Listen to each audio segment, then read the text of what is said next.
ఒక తల్లిదండ్రులు వాళ్ళు కూలి నాలి పని చేసుకుని, అంటే పాపం చాలా చిన్నవాళ్ళు, మధ్యతరగతి కన్నా ఇంకా చిన్న, సో వాళ్ళకు డైలీ వేజెస్ దాని ప్రకారం మాత్రం డబ్బులు వచ్చేవి. అలాంటి ఫ్యామిలీని టార్గెట్ చేసి, అంటే హిందూ ఫ్యామిలీ, ఆ హిందూ ఫ్యామిలీని టార్గెట్ చేసి ఆ అమ్మాయితో పాటు ఎవరైతే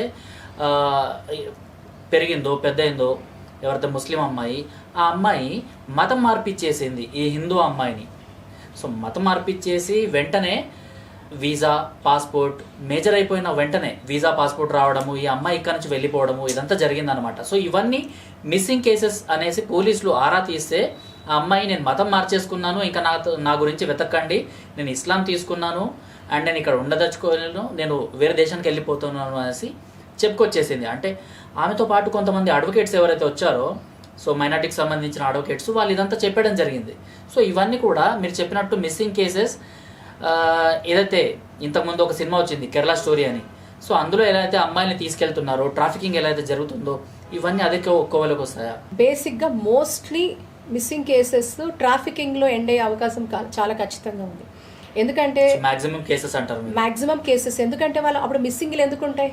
ఇప్పుడు ఏదో కొంతమంది మేము డిక్లేర్ చేసి మేము వెళ్తున్నాము అంటే ఫైన్, ఆ వెళ్ళిన వాళ్ళ ఒక యోగక్షేమాలు సమాచారం ఇస్తున్నారా తల్లిదండ్రులకు? లేదు. సో ఎందుకు అంటే అంతలాగా కన్న తల్లిదండ్రులకు కూడా యోగక్షేమాలు ఇవ్వలేనంతటి దుస్థితిలో వాళ్ళు ఎందుకున్నారు అనేది ఒకసారి క్వశ్చన్ చేసుకోవాలి. వాళ్ళ స్టేట్ ఆఫ్ అఫైర్స్ ఎలా ఉన్నాయి అని కూడా మనకి ఎన్నో విభాగాలు ఉన్నాయి. ఇప్పుడు ఎక్స్టర్నల్ మినిస్ట్రీ నుంచి లేకపోతే సెల్స్ ఉంటాయి. నాకు తెలిసి like there is a coordination. ఇక్కడ నుంచి వెళ్తున్న ప్రవాస భారతీయులు ఎవరైతే అక్కడ ఉన్నారో, ఎక్స్పాట్స్ అంటాం అక్కడ, మనం వాళ్ళ యోగక్షేమాలు తెలుసుకునే పరిస్థితి కూడా ఉంది. మనం చెయ్యొచ్చు నిజంగా, ఇఫ్ వీ వాంట్. నిజంగా కూడా తల్లిదండ్రులు తెలుసుకోవాలనుకుంటే తెలుసుకోవచ్చు. ఆ అమ్మాయి అక్కడ ఎలా ఉంది, ఆ స్టేట్ ఆఫ్ అఫైర్స్ ఏంటి ఆ అమ్మాయి అని కూడా తెలుసుకునే పరిస్థితి అయితే డెఫినెట్గా ఉంది. అలా తెలియడం వల్ల ఏమవుతుందంటే మనకి అసలు రియల్ రీజన్ తెలుస్తుంది, ఆ అమ్మాయి నిజంగా సేఫ్గా ఉందా లేదా అనేది ఒకసారి మనకి ఖచ్చితంగా తెలుస్తుంది. అండ్ మోస్ట్లీ మిస్సింగ్ కేసెస్ అని తర్వాత ఎవరు రిపోర్ట్ కాకపోతే, అంటే అవి మళ్ళీ వాళ్ళు ఎక్కడున్నారో తెలియకపోతే, ఖచ్చితంగా కూడా ఆడపిల్లలైతే ఎక్కువ శాతము వాళ్ళు ట్రాఫికింగ్కి గురయ్యే పరిస్థితి చాలా ఉంటుందండి. ఎందుకంటే బయటికి వెళ్ళాక చాలా వరకు నేను చెప్పేది వాస్తవాలు, ఈ ఎవరైతే పాపం లోవర్ ఇన్కమ్ గ్రూప్ నుంచి బయటకు వెళ్తారో వాళ్ళకి బయట ఆసరా ఉండదు, వీళ్ళకి లీగల్ సపోర్ట్ ఉండదు, అండ్ చదువు నిరక్షరాస్యత, ఇల్లిటరేట్స్ కాబట్టి వాళ్ళకి చదవడం తెలియదు. సో వెళ్ళగానే బేసిక్గా మోస్ట్ ఆఫ్ ద కేసెస్ ఏంటంటే వనరబిలిటీ అనేది ఎక్కువ ఉంటుంది. అంటే వాళ్ళు ఒక ప్రే అవ్వడానికి అయ్యే అవకాశాలు ఎక్కువ ఉంటాయి. వాళ్ళు ఎవరినో నమ్మెళ్తున్నారు, వీళ్ళ ఇన్ఫర్మేషన్ తెలియదు, ప్రాసెస్ తెలియదు.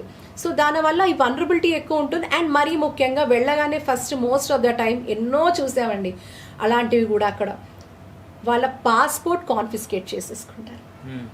ఎంత అబ్యూజ్ అంటే చెప్పమంటారా? అంటే కొన్ని సందర్భాల్లో కొన్ని మనకు తెలిసినవి వాటిల్లో అయితే ఫిజికల్ అబ్యూజ్, ఖచ్చితంగా ఫిజికల్ అబ్యూజ్ ఉంటుంది, కొడతారు, ఇంకా సెక్షువల్ అబ్యూజ్ ఉంటుంది. సో ఇట్లా చాలా ఉంటాయి. అండ్ అన్రిపోర్టెడ్ కేసెస్ కోకొల్లలు. అండ్ మన దగ్గర ఏంటంటే ఏదైనా మిస్సింగ్ కేసు ఉంటే మనం వదిలేస్తాం, బయట అలా కాదు. మిస్సింగ్ కేసు అంటే ఎందుకు అని ఆరా తీయాలంటాను నేను.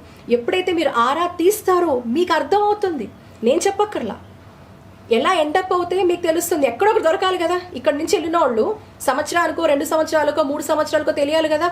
మరి ఇన్ని సంవత్సరాలు వీళ్ళు ఏమైపోయారు అని ఎందుకు ఆరా తీయటం లేదు? వాళ్ళు ఏమైపోయారు? And there is a big trafficking, ఒక పెద్ద మాఫియా, ఇది ఒక పెద్ద మాఫియా. ఇది మీరు అర్థం చేసుకోవాల్సిన అవసరం అయితే డెఫినెట్గా ఉంది. అండ్ ఇక్కడ ఏంటంటానంటే కొన్ని రాష్ట్ర ప్రభుత్వాలే చట్టాలు తీసుకొస్తున్నాయి, అది కేవలం రాష్ట్ర ప్రభుత్వం బాధ్యతే కాదు, తల్లి తండ్రి బాధ్యత. నేను మళ్ళీ చెప్తున్నాను, అన్ని అనర్థాలు అయిపోయిన తర్వాత తలబెట్టుకొని ఏడుస్తామా, లేదా మన ఆడపిల్లల్ని ఆదిశక్తిగా తయారు చేసుకుంటామా, వాళ్ళని మెంటల్గా స్ట్రాంగ్ చేస్తామా? వశీకరణ లేదు, పాడు లేదు, వాళ్ళని మనం స్ట్రాంగ్గా తయారు చేసుకోవాలి. ఎడ్యుకేట్ దెమ్ అండి. ఆ అబ్యూస్కి ఇప్పుడు అంత అబ్యూస్ని వాళ్ళు భరిస్తూ అదేం ప్రేమ అండి?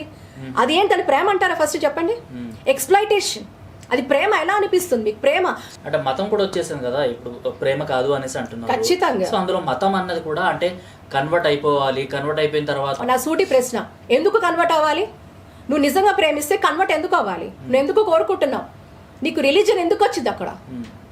ఏ హిందువైనా నేను అడుగుతున్నాడా కన్వర్ట్ అవ్వమని అంటున్నాడా?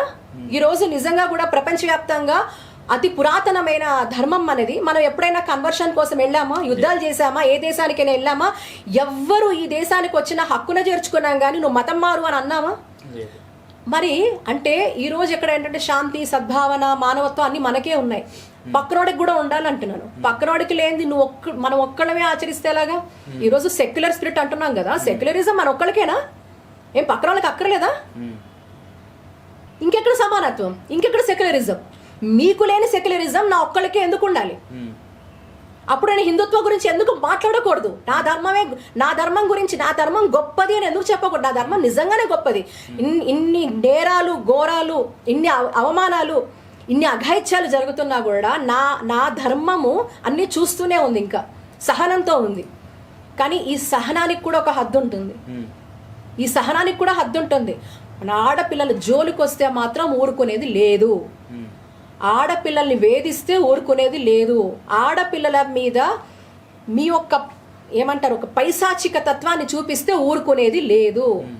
మీరు వాళ్ళని అబ్యూస్కి గురి చేస్తే ఊరుకునేది లేదు. ఇది ఎప్పుడైతే మనం అనుకుంటామో, నేను అంటాను తల్లిదండ్రుల్ని బయటికి రమ్మంటున్నాను. ఇట్లా ఎవరైతే సఫరర్స్ ఉన్నారో, విక్టిమ్స్ ఉన్నారో బయటికి రండి, మీరు మాట్లాడాలి. ఈరోజు పరువు కోసమని చాలా వరకు కూడా మాట్లాడలేని పరిస్థితి. ఎందుకంటే అయ్యో ఇప్పటి వరకు ఎలా గుట్టు చప్పుడు లేకుండా బతికాం, మన ఇంత మన కుటుంబానికి ఇంత పేరు ఉంది. ఈరోజు మా అమ్మాయి ఇలాంటి పని చేస్తే మా కుటుంబాలు రోడ్డు మీదకి వచ్చేసి అందరూ మా గురించి మాట్లాడుకుంటారంటే నేను అదే అడుగుతున్నాను. పబ్లిక్ కూడా సపోర్ట్ చేయండి, దయచేసి విమర్శించకండి, వాళ్ళని సూటిపోటి మాటలతో పొడవకండి. మనం ఈరోజు ఈ వ్యవస్థ నిజంగా కూడా హిందూ వ్యవస్థ బాగుపడాలంటే ఒక హిందువు ఇంకొక హిందువుకి భరోసాగా నించోవాలి. అంతేగాని సూటిపోటి మాటలతో మాత్రం వాళ్ళని నిజంగా కూడా పొడవద్దు. అలా చేసినాడు, ఆ భరోసా మనం ఇచ్చిన్నాడు. తప్పకుండా ఇలాంటి సఫరర్స్ ఎవరైతే ఉంటారో వాళ్ళు మొత్తం అందరూ ఏకతాటి మీదకి వస్తారు. అప్పుడు తెలుస్తుంది ఇది నిజంగా. అప్పుడు ఇంక ఉంటే చూసారా పిచ్చి రాతలు, ఇదంతా కూడా రైట్ వింగ్ ఫిలాసఫీ అని కాదు. ఇక్కడ ప్రజలు, ఈ దేశంలో ఉన్న ప్రజలు పడుతున్న ఆవేదన అనేది అప్పుడు అర్థమవుతుంది.